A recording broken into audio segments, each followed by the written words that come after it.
बाबा साहब ने कहा था कि जब हमारे संविधान बना दिए हैं, लेकिन मानने वाले लोग अगर उस संविधान को नहीं है, उस सत्ता पर नहीं बैठे हैं, तो संविधान का इसी तरफ जो है वो लोग जो है बातचीत गलत ढंग से उसका उपयोग करेगा। संविधान बाबा साहब के द्वारा जो बनाया गया है वो हमेशा रहेगा। अगर ये जो छूना भी चाहेगा वो जल के राख हो जाएगा। यानी देखे होंगे तो मालूम होगा कि प्रधानमंत्री के आर्थिक सलाहकार हैं विवेक देवराय जो है, और उन्होंने 15 अगस्त के दिन यानी स्वतंत्रता दिवस की बधाई, एक शुभकामनाएं और एक लोगों में एक मुहिम जो चल रहा था, और अचानक वो कहते हैं उस दौरान एक बयान जारी करते हैं ट्विटर पर कि 2047 तक एक नई संविधान की जरूरत है। तो आज मेरा मुद्दा है कि क्या वकील साहब बताएंगे कि आपको महसूस होता है कि नए संविधान की अब जरूरत है लोगों को? मेरा नाम हरे कृष्ण कुमार, वरिष्ठ अधिवक्ता, व्यवहार न्यायालय जमुई, और मैं 30 वर्षों से परम पूज्य बोधिसत्व बाबा साहब डॉक्टर भीमराव अंबेडकर के विचारों पर चलकर मानवतावादी, इंसानियत, भाईचारा के पैगाम फैलाने वाले तथागत महामानव बुद्ध अपने संत गुरु महापुरुषों के विचारों पर चलता आ रहा हूँ।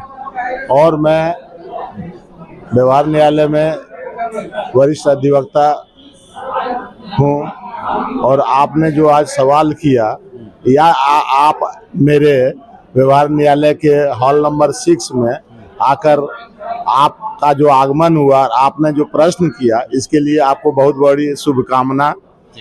और 15 अगस्त 2023 को जो हमारे माननीय प्रधानमंत्री के सलाहकार देवराय ने, विवेक देवराय ने जो कहा कि नया संविधान की जरूरत है, पुराना संविधान से नहीं चलेगा, ये उसका पागलपन है।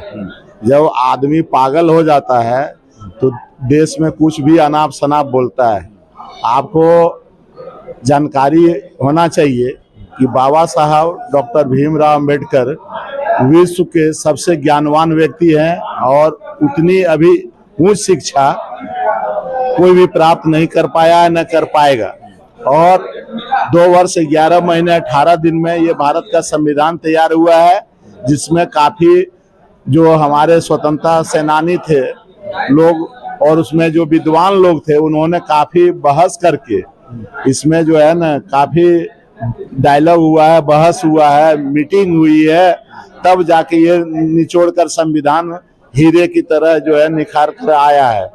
और आज जो ये लोग बोल रहे हैं ये पागलपन की निशानी है।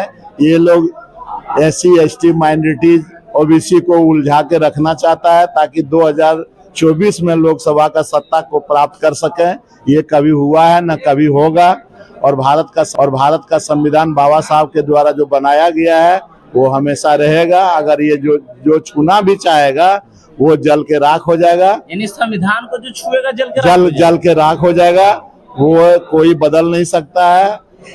और आज हमारा वहाँ पर जो है हमारे मूल निवासी लोग नहीं हैं, जिसकी वजह से ये लोग जो है विरोधी लोग जो है वो RSS के खेमान नागपुरिया विरोधी जो है RSS के लोग, ये सब उनका चाल है, षड्यंत्र है, साजिश है। ये कभी पूरा नहीं हो सकता है, न कभी हुआ है न कभी होगा। यानी कहीं ना कहीं लगता है कि 2024 का जो चुनाव हो उसमें लोगों को गुमराह करने के लिए बस यही प्लानिंग है कि लोग गुमराह हो जाए। SC ST OBC माइनॉरिटीज, ये मूल निवासी, और जो है हम जो षड्यंत्र साजिश कर रहे हैं, जो मेरा विचारधारा जो उद्देश्य है उसका पूर्ति हो जाए। उसका उद्देश्य का पूर्ति कभी होने वाला है नहीं षड्यंत्र साजिश का, और कभी भी SC ST OBC गुमराह नहीं हो सकता है, क्योंकि अब ये लोग सजग हो गया है और जन आंदोलन करने के लिए तैयार है। जान भी दे देगा ये लोग, फिर भी जो है ना वो एक पन्ना क्या, वो कोना भी नहीं छू सकता इस संविधान का। वकील साहब